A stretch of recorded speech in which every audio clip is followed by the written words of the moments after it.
চট্টগ্রামে নতুন করে আরো 15 জনের শরীরে করোনা শনাক্ত হয়েছে। এ নিয়ে মোট করোনা আক্রান্তের সংখ্যা দাঁড়ালো 160 জনে। করোনা ও ডেঙ্গুর খবর জানাতে চট্টগ্রাম ও বরগুনা থেকে যুক্ত হচ্ছেন সহকর্মীরা। শুরুতেই চট্টগ্রাম থেকে যুক্ত হচ্ছেন সহকর্মী আকরাম হোসাইন। আকরাম, চট্টগ্রামে আজকে করোনা ও ডেঙ্গু পরিস্থিতি কেমন দেখছেন সেই বিষয়ে বিস্তারিত জানাবেন, সেই সাথে জানাবেন হাসপাতালগুলোতে রোগীর চাপ কেমন। আজকে চট্টগ্রামে গত 24 ঘন্টায় 15 জন করোনা আক্রান্ত রোগী শনাক্ত হয়েছে, যারা চিকিৎসকদের পরামর্শে চিকিৎসা নিচ্ছেন। এবং একই সাথে এখন পর্যন্ত চট্টগ্রামে 160 জন করোনা রোগী শনাক্ত হয়েছে, যাদের বেশিরভাগই সুস্থ হয়েছে। তবে সেখান থেকে 7 জন এখন পর্যন্ত চট্টগ্রামে মারা গেছেন 7 জন।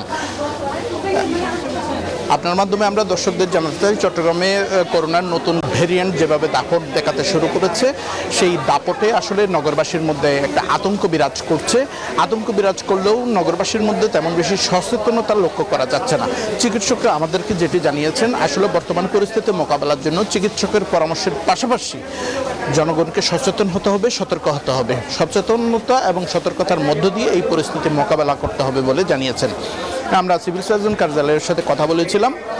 সিভিল সার্জন কার্যালয়ের পক্ষ থেকে আমাদেরকে যেটি জানানো হয়েছে সেটি হচ্ছে, পর্যাপ্ত পরিমাণ উপজেলা, জেলা এবং মহানগরীর হাসপাতাল ক্লিনিকে কিট সরবরাহ করা হয়েছে।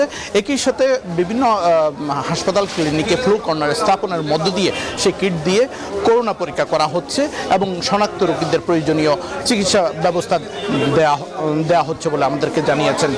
এখন পর্যন্ত আসলে চট্টগ্রামের করোনা পরিস্থিতি দিন দিন ঊর্ধ্বগতি দেখতে পাচ্ছি। আমরা হাসপাতালগুলোতে করোনা আক্রান্তের সংখ্যা বৃদ্ধি পাচ্ছে। আমরা এখন যাব বরগুনাতে আমাদের সহকর্মী আছেন সুমন, আপনি জানাবেন বরগুনার সর্বশেষ পরিস্থিতি।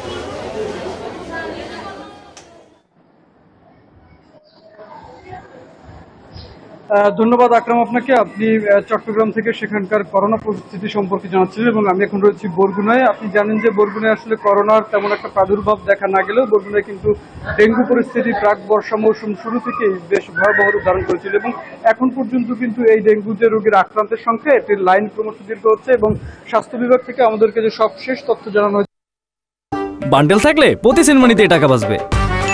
বিকাশ সেনমানি বান্ডেল কিনে জিতুন প্রতি লেনদেনে।